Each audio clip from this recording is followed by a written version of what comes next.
Terima kasih Tuhan, baru tadi mendengar akan sharing dari para siswa dan melihat pohon kehidupan sangat nyata dan setiap hari terjadi bagi kita. Kita harus memilih jalan pohon kehidupan atau jalan pohon pengetahuan yang baik dan atau yang jahat. Dalam setiap hari, dalam kehidupan kita sehari dengan rekan sekolah, dengan orang rumah, atau dengan istri kita atau pendamping kita, atau dengan anak-anak kita, harus mengambil keputusan, yaitu berjalan dalam jalan pohon kehidupan. Jadi dengan tema hari ini, memastikan jalan kehidupan untuk dan diteruskan di generasi berikutnya. Hari ini Amsal pasal 15 disampaikan oleh Pastor Tommy. Waktu saya membaca Amsal pasal 15, ada satu gambaran langsung muncul di hadapan saya, yaitu seperti kita di Taman Eden.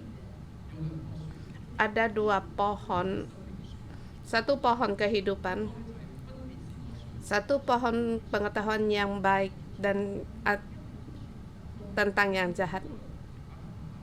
Bagaimana kita memilih? Adam dan Hawa sebagai mencontoh membuat pilihan yang salah setelah melewati hari-hari mereka. Orang berhikmat, contoh ini dia tulis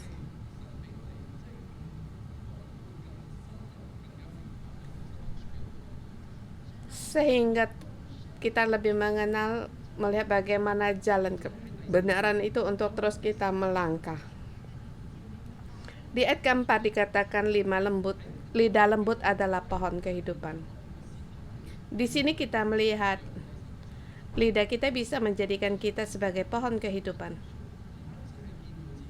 Bukan hanya untuk membangun diri sendiri, dan juga bisa membangun orang lain.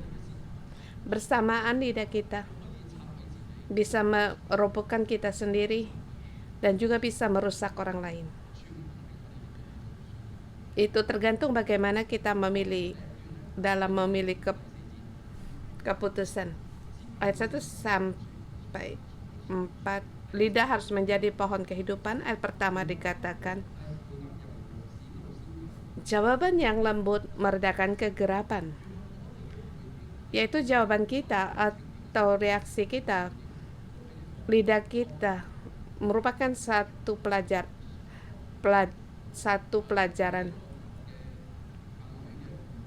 terlebih, yaitu kegiatan saya dengan putri saya. Ada kalanya dia menjengkelkan.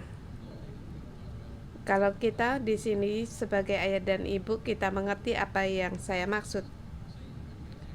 Walaupun dia sekarang berumur 7 tahun, tetapi saya merasa sudah mulai masuk di masa puber.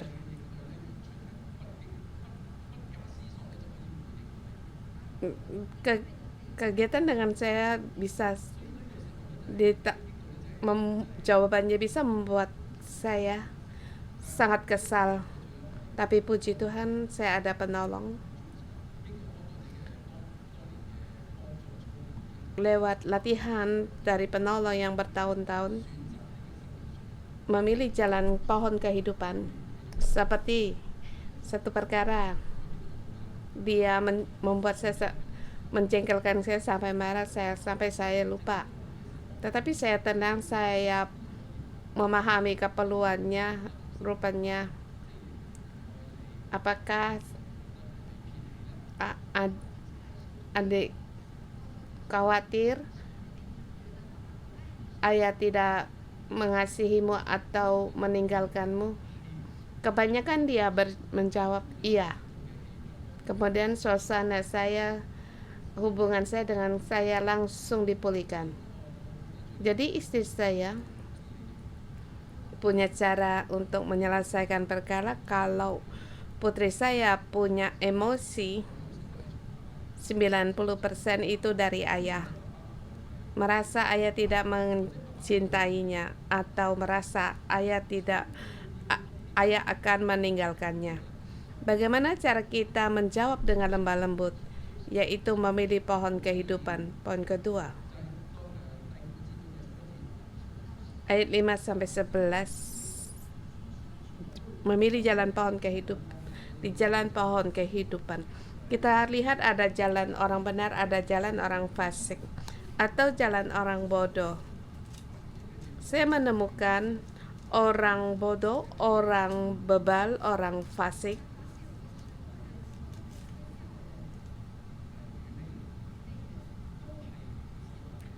yaitu adalah orang yang egois. Mereka berjalan di jalan pengetahuan yang jahat dan tentang yang baik demi keuntungannya sebagai pusat. Seperti Hawa melihat buah pohon terlarang yang menarik hati. Seperti Allah, jadi dia memilih pohon yang terlarang. Sampai di sini kita melihat orang fasik, orang bebal, mereka memilih menuju jalan pohon pengetahuan yang baik dan yang jahat. Saya ingat Pastor Josan berkata, kalau kamu ingin Tuhan membencimu sangat mudah.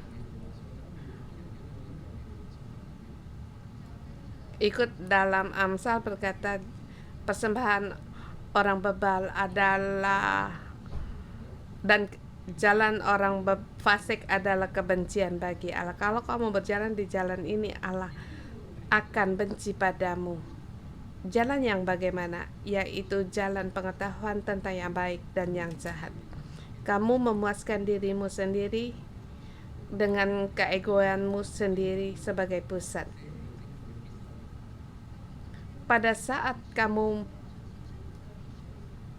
mengendahkan teguran adalah bijak. Jadi pohon pengetahuan yang bijak adalah jalan menuju maut. Pada saat jalan pengetahuan yang baik dan jahat di tengah kita, maka hubungan kita akan terpecah seperti sharing dari rekan siswa tadi. Ini memberikan semangat bagi kita. Jalan kita hidup selalu ada pergumulan, tetapi kita bisa memilih jalan pohon kehidupan. Di jalan pohon kita bisa saling memulihkan hubungan. Kita bisa saling untuk mengutarakan. Ini bagian yang penting. Poin yang ketiga, ayat 12-13. Bekerja sama dengan komunitas pohon kehidupan. Seperti yang saya bagikan tadi, rupanya jalan pohon kehidupan, kalau kamu seorang diri berjalan, sulit bagimu untuk melalui. Kamu perlu ada satu perkumpulan. Seperti di sini dikatakan di ayat 15. Hari orang berkesukaan buruk semua, tetapi orang yang gembira hatinya selalu berpesta. Kamu bersama dengan siapa makan bersama? Mengapa selalu bergembira? Sebab kamu selalu bersyukur. Kita bisa di dalam komunitas pohon kehidupan, kita bisa berkumpul bersama, kita bisa saling bersyukur dan saling menopang. Seperti dikatakan di ayat 17, lebih sepiring sayur dengan kasih. Saya bersama dengan saudara saya makan bersama, kami tidak makan yang mewah-mewah, tetapi kami seperti seekor domba makan sayur demi kesehatan kami. Demi kami berjalan dalam pohon kehidupan, semakin berjalan semakin jauh. Kami bersama makan sayur-sayur dan untuk saling mengasihi. Dan yang terpenting apakah itu? Pada saat kita saling mengasihi dalam komunitas pohon kehidupan, kita punya rekan yang ada satu komunitas, kita menghadapi badai, maka kita akan tegar.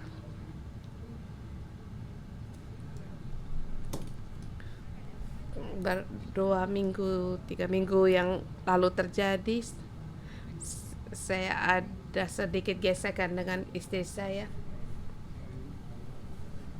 Sebab gesekan itu terjadi karena dia tidak memberitahukan saya malam itu dia tidak pulang makan. Saya pulang di rumah tidak ada sesuatu untuk dimakan. Saya marah. Saya sangat marah. Kemudian dia pulang rumah, dia sibuk untuk mengurus anak-anak dan dia tidak mengucapkan maaf. Lebih lagi membuat saya marah. Kemudian perlahan saya mulai membedakan yang benar dan yang baik. Dan di dalam banyak saya mulai menghakimi, marah dan tahu kamu di komunitas pohon kehidupan sempat masing-masing mempunyai mata. Mereka melihat saya muram, melihat interaksi saya dengan Asi terpisah, maka teman-teman kami datang dan berbicara dengan kami. Bahkan ketua MG leader kami, Iben, dan juga Tante Sawing, mereka datang berbincang dengan saya, menolong saya agar emosi saya bisa dilepaskan. Dan saya lebih tahu apakah kamu merasa dibuang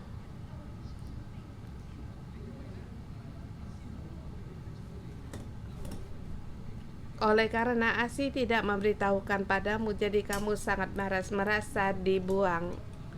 Kemudian Albert yang kepada saya, saat itu saya masuk dalam pelayanan, dalam kondisi pelayanan, saya orang yang menekan diri.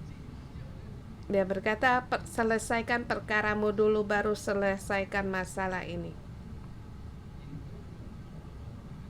Kemudian dia tidak melepaskan saya dan berbicara dan menasehati saya, dan masih ada Lemiu dan juga masih ada saudara-saudari yang terkasih datang menghibur saya, membantu saya.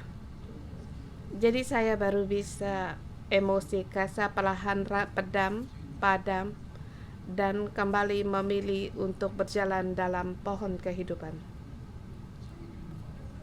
Rupanya dalam komunitas pohon kehidupan itu sangat penting.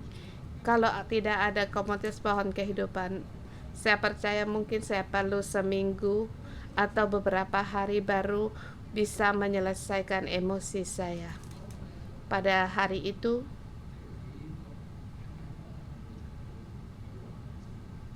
bersama dengan anak-anak saya pergi ke Cina untuk tamasya dan juga minta maaf dengan memberi serangkai bunga baginya, sebab emosi saya menyakiti dia, melukai dia. Jadi komunitas pohon kehidupan sangat kuasanya besar. Dan juga bagi setiap saudara-saudari di sini dalam komunitas pohon kehidupan, saya bersyukur. 20 sampai 33. Setiap generasi harus mendapat berkat dari pohon kehidupan. 20 katakan, anak yang bijak menggembirakan ayahnya. Mengapa hikmat bisa mengembirakan ayahnya?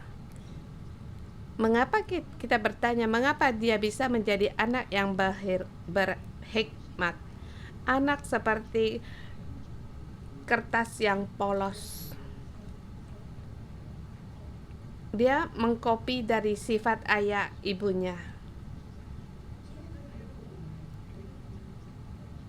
Jadi bagian pertama, ayahnya harus terlebih dahulu menjadi pohon kehidupan, maka anaknya dari ayahnya bisa belajar bagaimana berjalan dalam pohon kehidupan.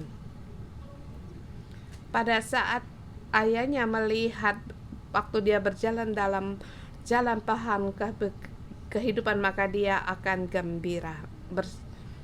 Dan di akhir ayat 33 dikatakan, Takut akan Tuhan adalah didikan yang mendatangkan hikmat, dan kerendahan hati mendahului kehormatan. Rupanya kita, setiap orang yang berjalan dalam pohon kehidupan, ada satu tanda dalam kita, yaitu merendahkan diri. Waktu saya dengan istri saya bagaimana untuk memberikan anak bagi putra saya bernama King Teng, saya berpikir bagaimana mempunyai kehidupan yang merendahkan diri, yaitu mempunyai telinga yang mau mendengar. Jadi saya ingin putra saya menjadi orang yang takut akan Tuhan, yang mau mendengar. Jadi kamu tidak bisa menulis dia menjadi nama King Ting. Saya tidak bisa mencelakakan anak saya. Jadi kalau harus menulis nama anaknya banyak goresan pena, bagi saya juga susah untuk terima.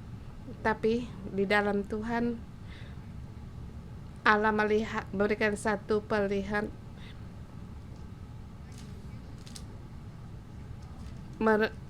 Teng sama Ting dalam ejaan Roma itu dalam satu nada.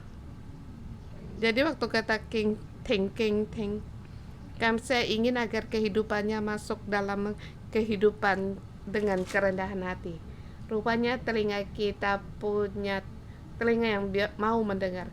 Saya menemukan putra saya memang dia mau mendengar. Dari bayi sampai sekarang dia sendiri, walaupun dia serius lagi bermain Lego, orang dewasa di sebelah waktu masih berbincang, maka setika dia akan memalingkan dan bertanya pada ayah, apa yang kalian bicarakan perkara apa? Padahal ayahnya lagi bekerja, dia sendiri lagi bermain di sebelah. Jadi kata-kata kita membawa kuasa. Jadi kita melihat anak yang bijak menggembirakan ayahnya. Jadi kita bisa membawakan meneruskan akan ciri ini kepada generasi berikutnya. Mohon Tuhan untuk menolong kita. Waktu berikutnya diserahkan bagi Pastor Johnson. Satu perasaan yang unik.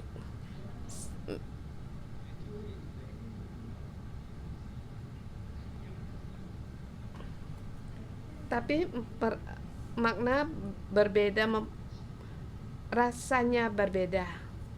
Jadi saya mulai untuk beradaptasi dalam situasi dengan demikian. Pasal 15 yaitu Amsal, yaitu kata-kata yang berhikmat dengan menggunakan banyak cara untuk mengutarakan apa yang dimaksud dengan hikmat. Dengan tema, saya memberikan tema hikmat sejati, yaitu merendahkan diri. Saya merasa kita masing-masing mempunyai hikmat. Kita bisa merasakan, tetapi mengapa kita punya alasan? Sebab punya alasan. Poinnya di sini adalah dia adalah orang yang merendahkan diri, merendahkan hatinya, hubungan interaksi dengan orang lain, dan waktu dia bersama dengan orang lain, maka kamu orang yang merendahkan diri. Dan kita waktu muncul merasa sangat berhikmat. Jadi kita harus lebih dalam lagi untuk meraba apa yang dimaksud dengan hikmat. 1:4. Jawaban yang lemah lembut meredakan kegerapan, tetapi pedas membangkitkan marah. Hikmat yang sejati itu muncul dari cara kita berkata-kata, perkataan kita yang kita ucapkan. maka orang lain bisa langsung mengambil keputusan. Bisa saja orang meredamkan amarah orang. Jadi kata-kata, hasil kata-kata yang kamu ucapkan, kita merindukan untuk menjadi orang yang berhikmat. Kita harus perhatikan bagaimana cara kita berkata-kata. Saya sekarang semakin merasakan semua suka berbicara, tidak suka untuk mendengar, entah berjam-jam, tetapi tidak memperhatikan tema berkatakan. Seperti aku sangat menderita.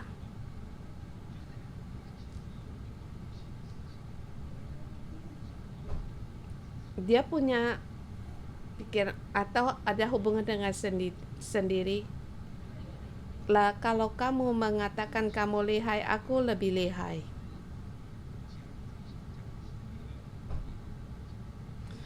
Dan kata-kata ini hanya mengatakan apa yang ingin diri katakan, tidak memperhatikan perkataan orang lain, dan ini bisa memicu satu tema. Bagi orang berhikmat, kata-katanya membawa hasil.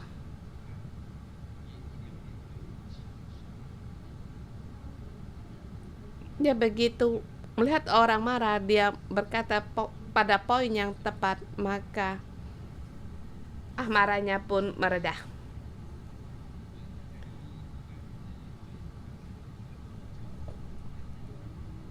Dan juga kata yang lembut menyembuhkan. Seperti kita gereja 611 mengatakan gereja kesembuhan, dalam berkata-kata bisa membuahkan kesembuhan bagi orang lain. Kalau lidah lembut adalah pohon kehidupan, kalau kata-kata yang dikeluarkan melukai orang, jiwa orang, bahkan diingat seumur hidup, itu tidak baik. Tapi lagi kata-kata orang yang mempunyai otoritas. Waktu saya ingat waktu SD kelas 2, guru saya mengambil buku PR saya dan berkata, "Jason, suratmu begitu jelek, bagaimana bisa mendapatkan pacar?" Kata-kata ini saya ingat sampai menikah baru saya mendapatkan kesembuhan.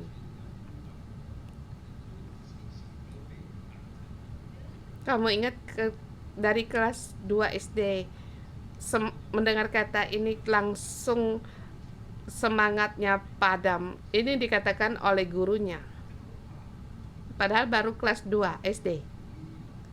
Jadi kata ini diucapkan membawa kuasa.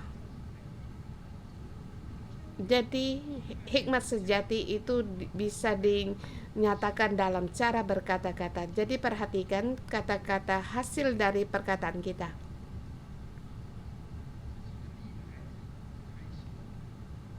Bukan mengatakan kelihayan sendiri atau kedukaan kita. Ayat kedua 5 sampai dengan 11. Hikmat sejati mengindahkan teguran. Apakah orang berhikmat itu lebih lihai?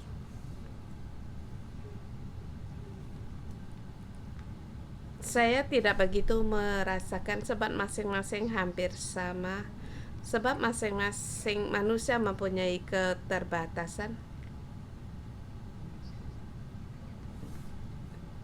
Dalam keberdasan manusia, dalam kekuatan seseorang banyak keterbatasan. Mungkin perkara ini saya lihat dalam pihak yang lain saya buruk. Sampai buruk seperti saya seperti sampah. Seperti saya tidak bisa mengenal jalan. Jadi satu jalan saya harus melewati berulang kali baru saya ingat. Tapi waktu saya kau tergesa-gesa, tegang, saya bisa berjalan yang salah.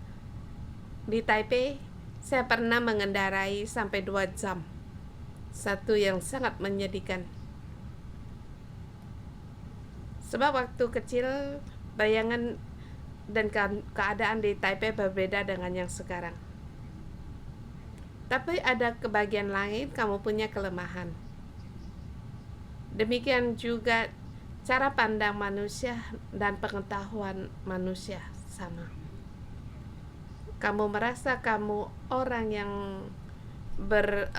spesial, berpengalaman, atau orang spesialis, tapi bagaimanapun kamu makan yang bagi yang kesehatan kamu bisa, tetapi dalam menghadapi hubungan suami istri kamu kurang tahu, sebab tidak ada yang mengajar. Jadi dalam begini, bagaimana apa yang harus kita lakukan? Yaitu harus mengindahkan teguran. Waktu orang memberikan nasihat bagimu, kamu harus mendengar. Ayat kelima, siapa mengindahkan teguran adalah bijak.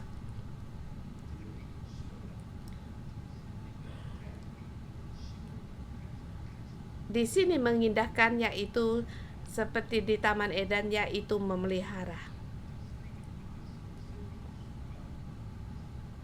Yaitu memelihara jalan pohon kehidupan. Pelihara dan berjaga-jaga. Karena waktu kita mendapatkan teguran orang lain, kita harus berpegang. Kalau kita mengindahkannya, maka kita bisa mendekat pada bijak sejati. Jadi poin yang kedua mengatakan hikmat sejati mengindahkan teguran. Siapa yang bisa menegurmu? Siapa yang berani menegurmu? Sedikit bukan? Pertama yang bisa menegur kita adalah ayah atau ibu kita. Jadi ayat kelima berkata, orang bodoh menolak didikan ayahnya.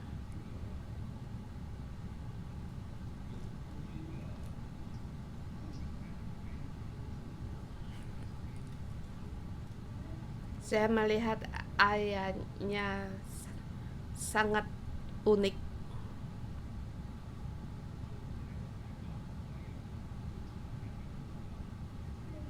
Dan bagi seorang anak, apa yang ia lakukan ayahnya tahu.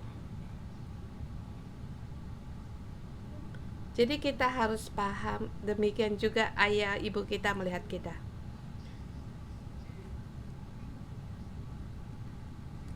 Yang ia lihat, ia ucapkan langsung itu tertuju pada kehidupan kita.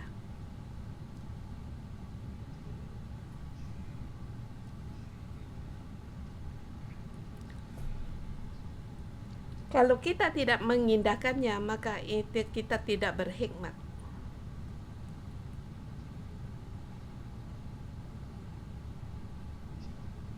Saya ingat waktu saya sekolah SD,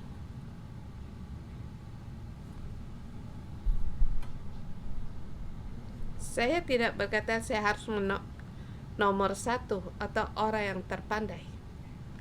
Tetapi saya dalam yang biasa sederhana aja itu bisa. Di tengah-tengah, nilai tengah-tengah sudah bisa. Saya pernah di urutan ke-7 atau 8, saya pun merasa puas. Di dalam ayat saya dilaci menarik satu penghargaan, sertifikat penghargaan. Sedikit orang mempunyai penghargaan. Waktu SD, ini penghargaan ini diberi oleh kepala sekolah, sebab dia setiap semester dia adalah di urutan pertama. Mengapa punya sertifikat penghargaan demikian? Kemudian ayah berkata kepada saya, kamu sekolah sungguh-sungguhlah belajar. Ini seperti jarum yang menusuk hati saya.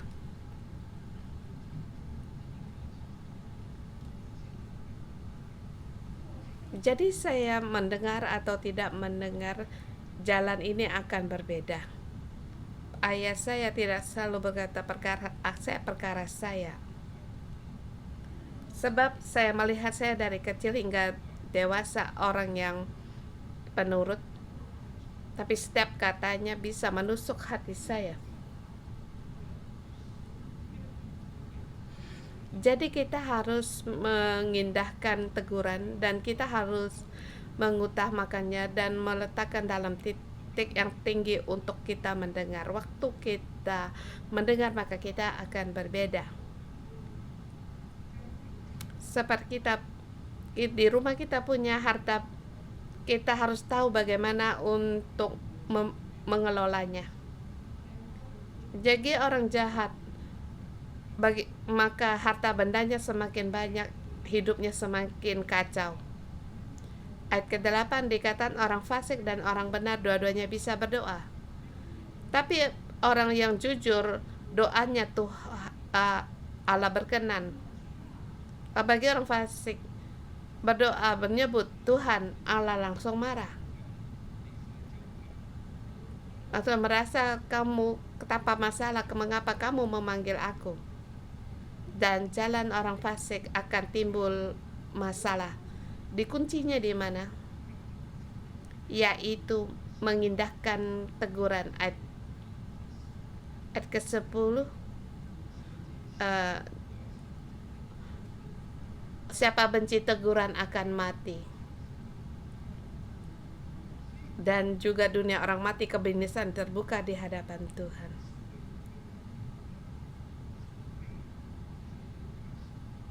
Seorang berhikmat, ada hubungan dia mendengar atau tidak.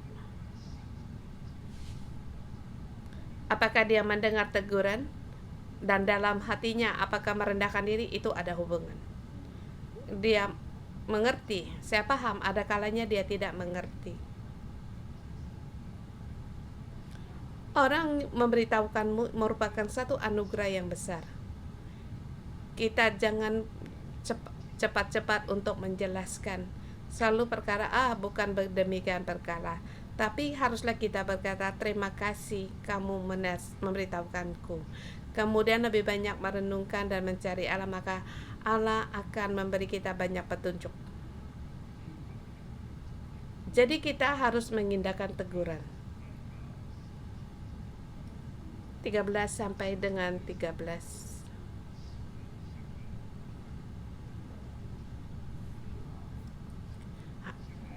Kasih yang sejati menunjukkan hati yang sukacita dan saling mengasihi dan damai.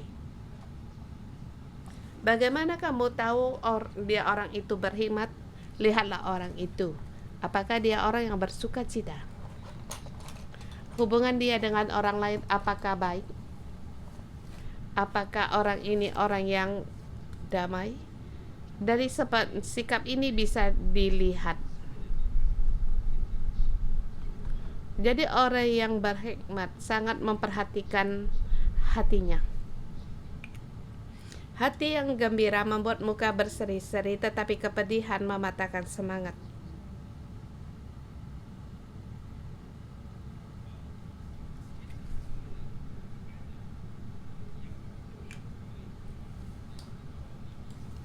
Sesungguhnya orang berhikmat dan orang biasa menghadapi hidup ada titik rendah dan tinggi.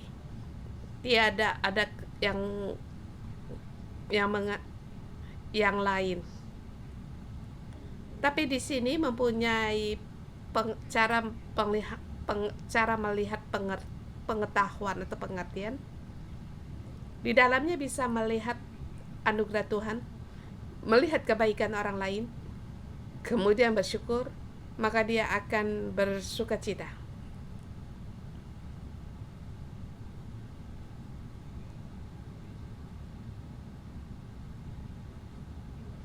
Seperti saya baru habis operasi, saya bisa saja punya pikiran yang negatif. Saya tidak dapat terima. Mengapa saya begitu terus olahraga, seperti merasa itu menyanyiakan waktu. Banyak orang yang bisa mentertawakan saya, makan yang sehat untuk apa? Bisa saya berpikir dengan demikian, maka saya akan sedih. Tetapi kamu bisa berbalik untuk berpikir, saluran darah tersumbat demikian, tapi ada pemeliharaan Tuhan, sangat bersyukur. Bisa saja mati berulang kali tetapi masih hidup. Dengan keadaan demikian bisa naik ke Gunung Sinai, bisa pulang dengan bernyawa.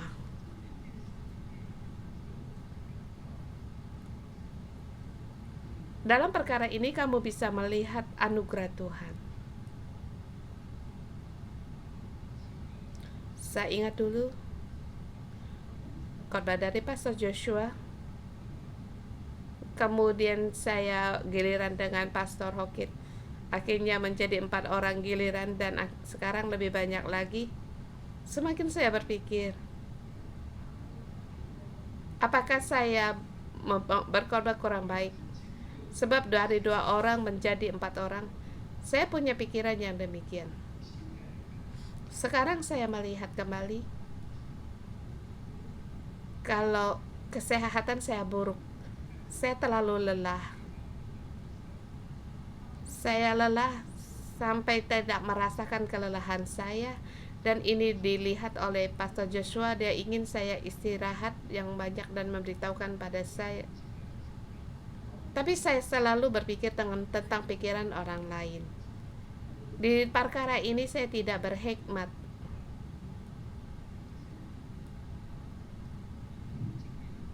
Kamu tidak dapat mendengar perkataan orang lain. Kamu merasa perkataan orang lain lebih baik. Mungkin kata-katanya lebih punya bermakna. Dengan demikian kamu akan sedih.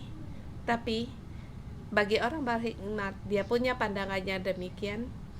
Dia hidup dengan gembira, dengan membawa muka berseri-seri. Ayat 15.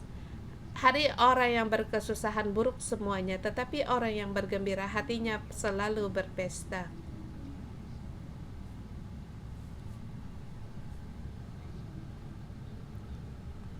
Ada kalanya orang yang menderita pun punya alasan tertentu.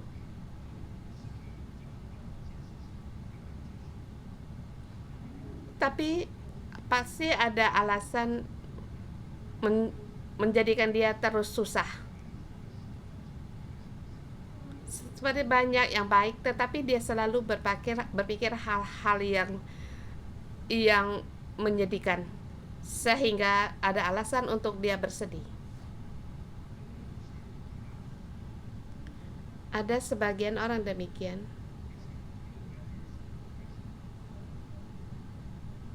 Dia memikirkan satu perkara, 2 perkara, dia bersedih, baru diselesaikan, terpikir lagi, dia akan 5-6. Jadi selalu berpegang pada hal-hal perasaan yang sedih.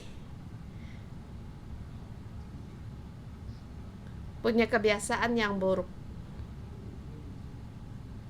Saya merasa saya punya permasalahan demikian. Tapi sekarang saya tahu saya harus berubah. Jadi yang mencemari hati kita itu sangat penting. Ayat 17, yaitu sepiring sayur saling mengasihi. Sebab saling mengasihi mendapatkan kehangatan. Tapi makan dalam bakso pesta makan besaran bisa ada pertikaian, atau membandingkan pakaian orang atau jam tangannya yang ia pakai itu bisa membuat perbandingan dan iri hati. Tapi hikmat sejati bisa menghidupkan sukacita, damai, akur. Ayat 18, si pemarah membangkitkan pertengkaran, tetapi orang sabar memadamkan perbantahan. Jadi orang hikmat dia tidak ada iri hati, sebab tidak ada yang bisa dibandingkan, tiada yang dapat dibandingkan. Masing-masing mempunyai latar belakang yang berbeda, tidak dapat dibanding-bandingkan. Harga saya tidak dapat dibandingkan dengan orang lain. Jadi jangan pedulikan dalam perkara orang lain yang membangkitkan amarahmu. 20 sampai dengan 33 poin yang keempat. Hikmat sejati mendengar didikan. Di sini 20, anak yang bijak menggembirakan ayahnya, tetapi orang yang bebal menghina ibunya. Bagaimana kita mengindahkan teguran, didikan? Kalau kita penurut, ayah ibu kita akan gembira. Kalau kita nakal, maka mengkhawatirkan ayah ibu kita. Pertama, dengarkanlah ayah ibu kita. Ayat 22 dikatakan, rancangan gagal kalau tidak ada pertimbangan, tetapi terlaksana kalau penasehat banyak. Kita akan mendengar saran orang lain. Ini kita mendengar penurut. Kita mengambil keputusan saya ambil sendiri atau dirundingkan bersama. Ini sikap yang seharusnya. Bagaimana kita mengambil keputusan, dan juga kalau kita sendiri, kita tidak perlu orang lain, dan kalau mengandalkan diri cukup sendiri, bisa saja ini merupakan kesombongan. Bagaimana semua bisa berjalan dengan lancar. Jadi orang yang berhikmat, dia mendengar nasihat ayah ibunya dan menerima pendapat orang lain. Ini dimaksud dengan merendahkan diri. Jadi bukakanlah telingamu. 23 sampai 24.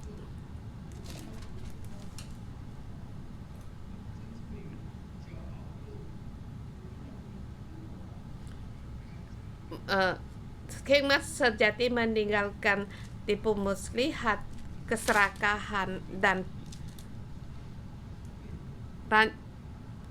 kecurangan.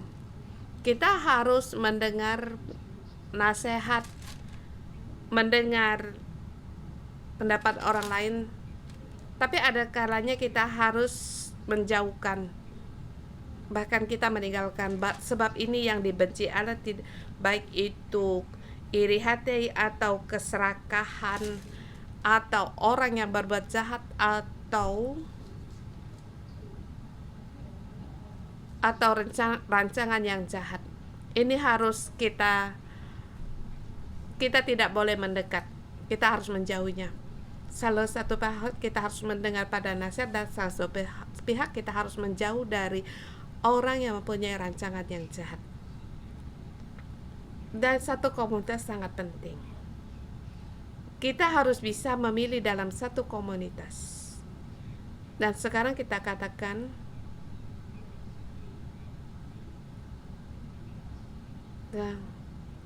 kita mencari rombongan dari Allah, tidak dengan rombongan babi.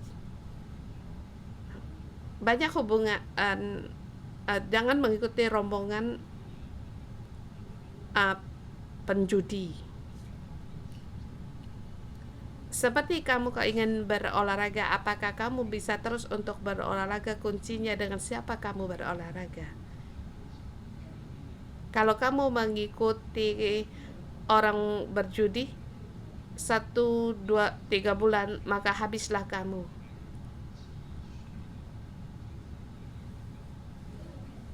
Kalau kamu mencari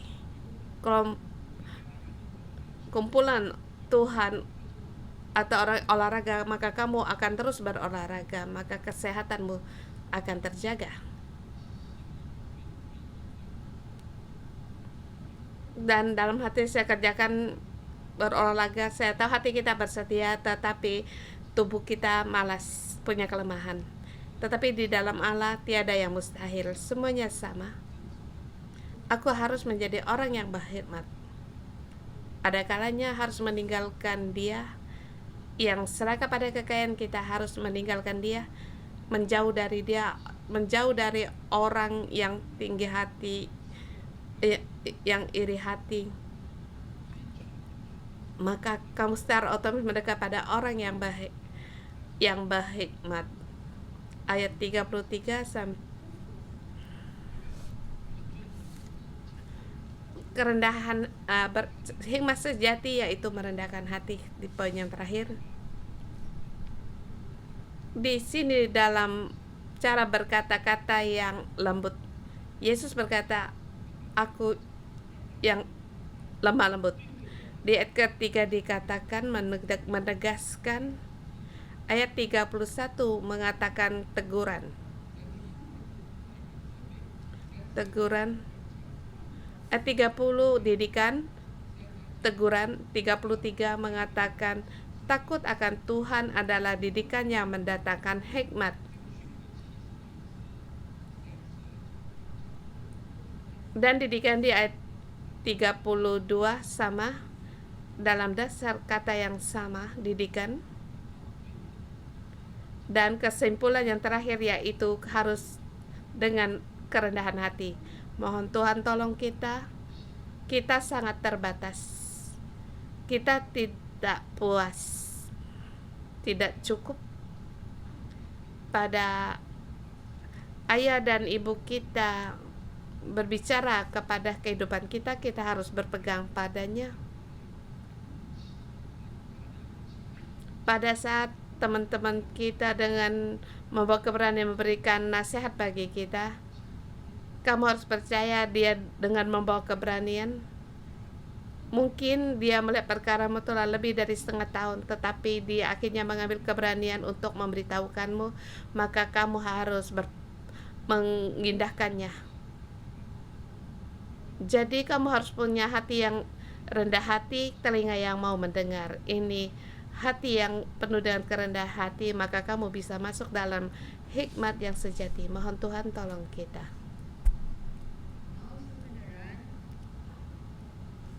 Berhikmat.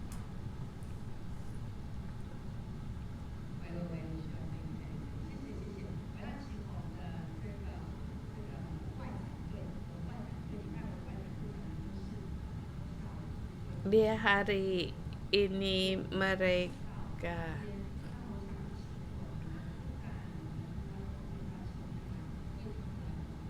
untuk mengurapi doa keliling agar mereka keluar mendoakan dan mengizinkan dengan damai sejahtera Tuhan menyertai mereka. Setiap kata yang dikatakan yaitu lidah yang lemah lembut yang bawa kesembuhan, minta MG untuk mengurapi mereka.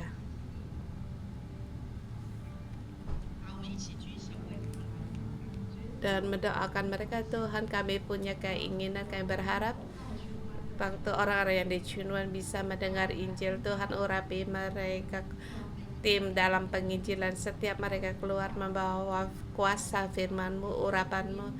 Dan Injil adalah kuasa Allah memberi orang segala percaya dan nama Tuhan Yesus. Nyatakan apa yang diucapkan mereka dan apa yang mereka lihat, membawa kasih, membawa iman darimu dan kekuatan darimu.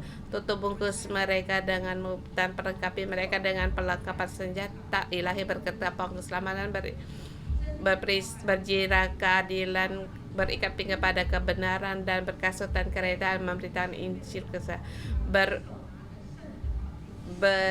berisai iman dan berpegang pada tangan, membawakan pedang roh. Dapat mereka 2-3 orang pergi, mereka saling bersatu, saling merangkul, berikan hikmat bagimu. Dalam nama Tuhan Yesus, nyatakan hari ini akan mendapatkan jiwa-jiwa, dan Engkau memberikan jiwa-jiwa yang Kau berikan kepada mereka. Tuhan, Engkau membantu, menolong dan perlindungan, tutup bungkus mereka dan juga orang rumah mereka. Dalam nama Yesus menyatakan sinar terik matahari tidak menyakitkan mereka, dan Kau yang menudungi mereka, memberi angin yang sejuk. Terima kasih Tuhan mendengar doa kami dalam nama Yesus Kristus. Amin.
Bapa Surgawi, kami bersyukur dan terima kasih karena Tuhan Yesus Kau utus bagi kami dengan kehidupan yang rendah diri menjadi sebagai manusia, sehingga kami setiap orang bisa melihat, agar kami setiap orang yang mengikuti Dia, kami bisa menerima kehidupan yang merendah diri.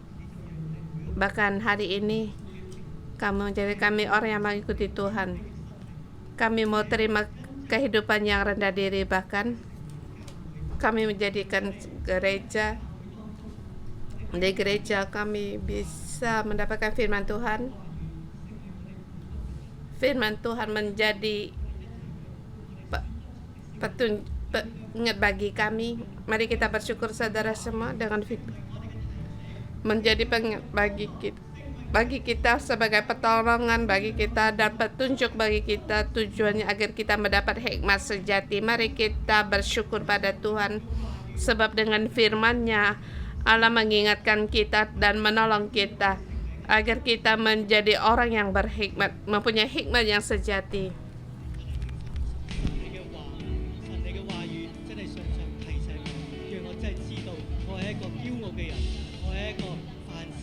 真係喺當中都有低沉，甚至乎喺當中真係有透過嘅主啊，我為此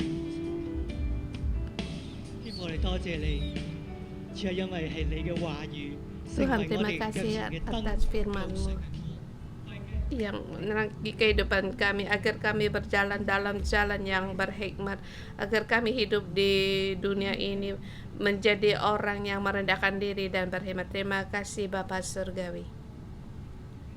Tuhan, di hari ini lewat pasal 15 Engkau mengingatkan kami hikmat sejati, merendahkan diri.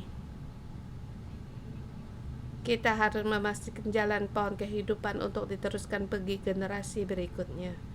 Tetapi Tuhan, mohon Engkau tolong kami di masa pertumbuhan kami. Adakah kami disakiti oleh perkataan orang lain, seperti Pastor Jason di SD, guru mengatakan suratnya, tulisannya jelek, bagaimana bisa mendapatkan istri. Tuhan, dalam pertumbuhan kami juga banyak kata-kata yang menyakitkan. Mungkin di antara kami satu ingat nasihat, tetapi kami tidak dapat terima, kami merasa ditegur, kami tidak merasa tidak nyaman. Bahkan seperti Pastor Jason, melihat teguran dari gurunya, ia tidak bisa keluar dari permasalahan ini. Tuhan, mohon tolong kami agar kami mendapat hikmat sejati. Kami tidak mau dipengaruhi oleh kata-kata ini. Roh Kudus, mohon tolong kami. Kalau dalam masa pertumbuhanmu kamu ingat ada kata-kata membuatmu sedih, sulit untuk diterima, saya letakkan tanganmu di atas hatimu. Kami ingin berdoa bagimu.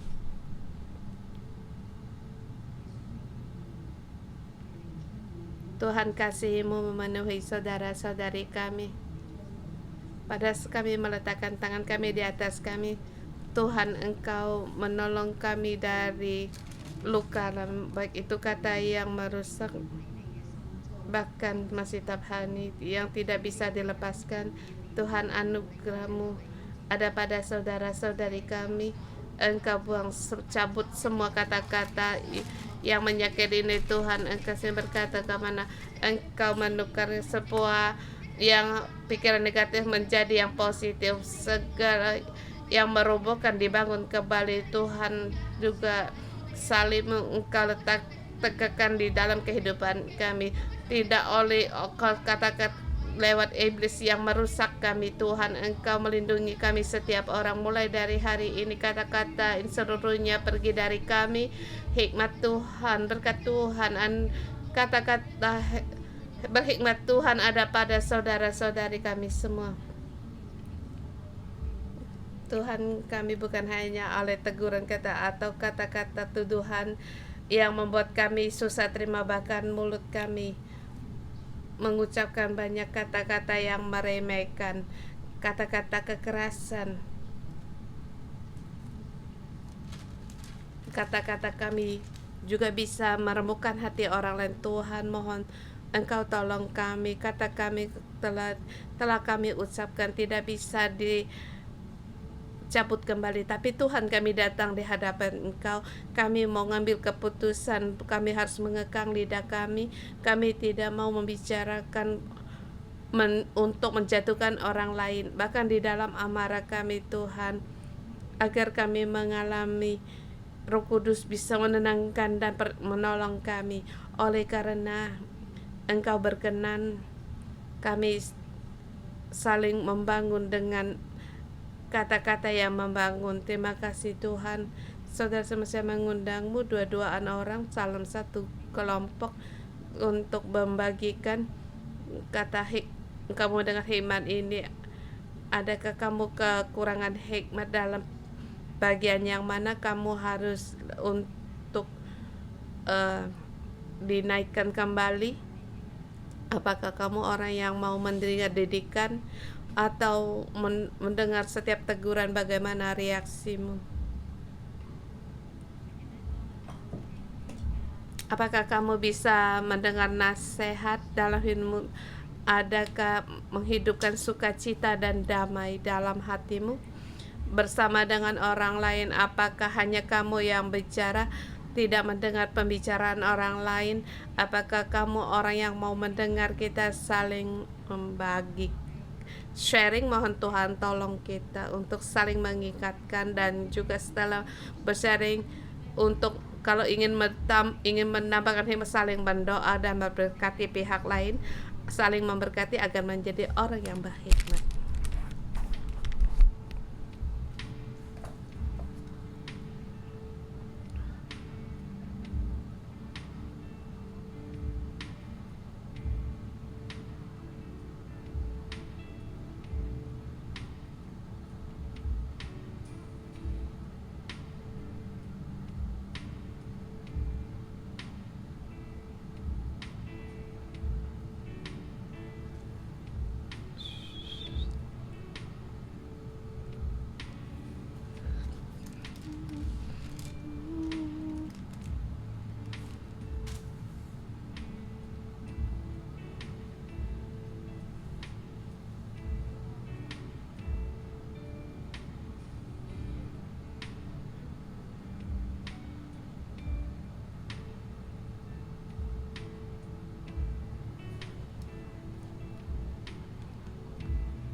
哋差唔多啦，彼此祝福對方啦，有一個謙卑温柔嘅生命啦。我哋能夠受教，我哋能夠聽責備，我哋請大家而家彼此祝福好唔好啊？彼此祝福對方。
主，我需要你，求你能力降临。哦，主，我需要你，求你的爱充满我心。哦，主，我需主，要我多謝你，多謝你讓我哋有謙卑温柔嘅生命，讓我哋一同起立，我哋嚟敬拜我哋嘅神。我一生永远都跟随你。哦，主，我需要你，求你能力降临。哦，主，我需要你，求你的爱充满我心。哦，主，我需要你，走在你的旨意里，让我一生永远都跟随你。哦，主，我需要我哋需要你喺我哋嘅生命裏邊。降神臨。啊，因為你係嗰個力量咧，我哋隨時嘅幫助。求你的爱充满我心。哦，主，我需要你，使我走在你的旨意里，让我一生永远都跟随你，让我一生永远都跟随你，让我一生永远都跟随你。各位弟兄姊妹咧，我哋一齊閉上眼睛。 Saudara semua kita pejamkan mata. Dalam renungan pagi, Tuhan setiap hari Engkau berbicara kepada kami. Di dalam Atus renungan pagi, Engkau memberikan kami Amsal 15 agar kami bisa menerima untuk teguran, mengasihi, didikan Tuhan. Sedikit banyak Engkau mengingatkan kami. Mungkin ada orang yang menegur kami. Saudara, semua waktu kita pejam mata, kita renungkan satu hal. Tuhan mengingatkanmu. Mungkin lewat orang rumahmu, mungkin kata-katanya keras, atau mengingatkanmu dengan lembut, atau pemimpinmu ada yang menegur kita. Pejamkan mata, kita merenungkan, Tuhan, apa yang kami lihat? Kami ingin menanggapi Engkau.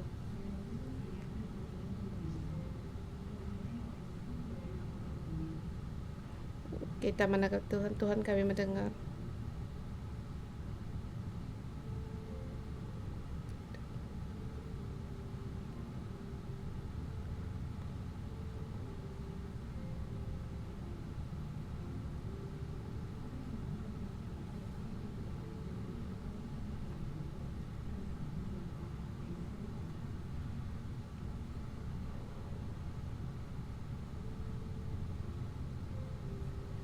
Kalau kamu mendengar, kamu tahu, beri kata pada Tuhan, aku tahu Tuhan.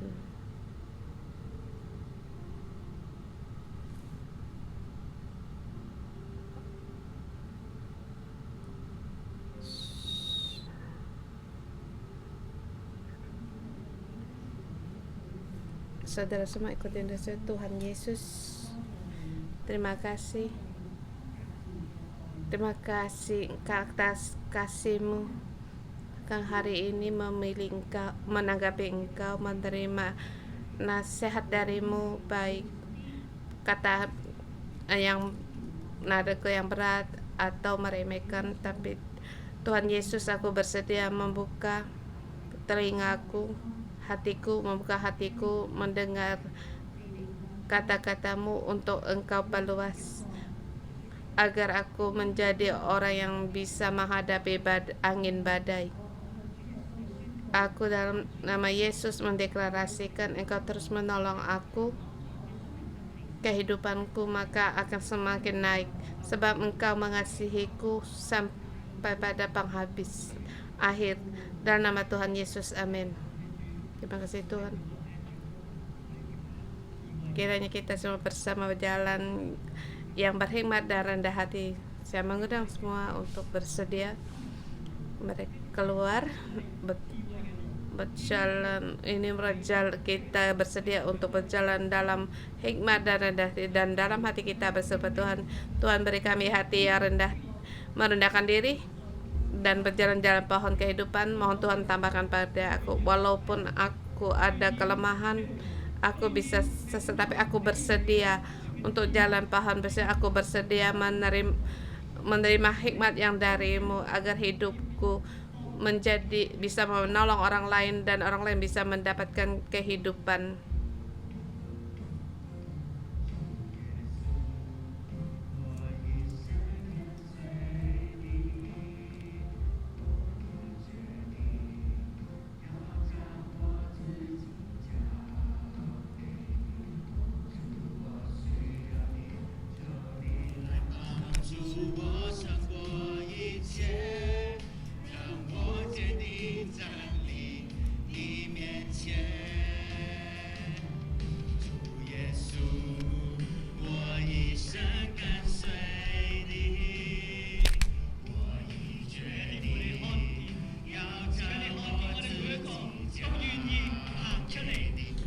Tuhan, aku bersedia berjalan dalam jalan Kau kehidupan, jalan yang berhikmat, jalan yang merendahkan diri, mendapatkan hikmat dari Tuhan Yesus Kristus.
Tuhan, begitu banyak saudara-saudara kami bersedia dengan tindakan bertobat pada Engkau. Tuhan, kami mau berjalan dalam yang merendahkan diri. Tuhan Kudus, tolong kami. Mari saudara kita berdoa dalam bahasa roh. Kiranya sukacita surgawi, saling mengasihi, hidup yang damai ada dalam kehidupan kita.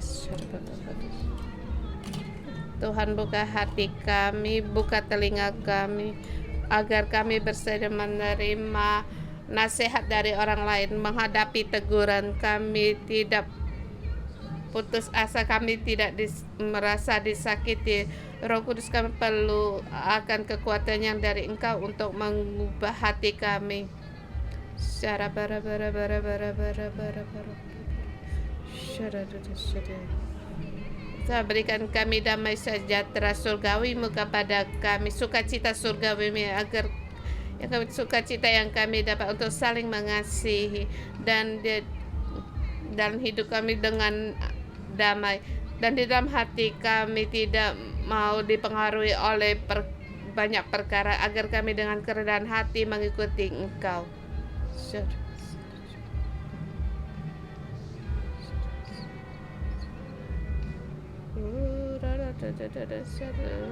Roh Kudus, kami perlu akan Engkau. Roh Kudus, mohon Engkau untuk membuka telinga kami agar kami bisa mendengar, agar kami untuk ketika kita. Roh Kudus, tolong kami agar hati kami jangan tegar, jangan keras hati, agar kami bisa mendengar teguran dan nasihat orang lain. Tuhan Roh Kudus, Engkau tolong kami. Kita berdoa mohon Roh Kudus untuk masuk di dalam hati kita, beri kita iman, sukacita, agar kita tidak sedih, agar kita setiap kata-kata waktu di dalam kita dengan yang positif untuk menghadapi segala kuasa tentang yang jahat dan tentang yang jahat, yang jahat semua ini pergi dari hidup kami. Kami tidak mau menetapkan kesalahan pemimpin kami dan dosa kami. Gila perkara ini agar kami melalui situasi dekat, agar kami bisa merendahkan diri, hanya mengandalkan Engkau dan percaya kepadamu. Terima kasih Tuhan. Kita terima berkat. Roh Kudus, dalam nama Tuhan Yesus memberkatimu. Selalu dipenuhi dengan Roh Kudus, sehingga kamu bisa memberi jawaban dengan lemah lembut lidahmu.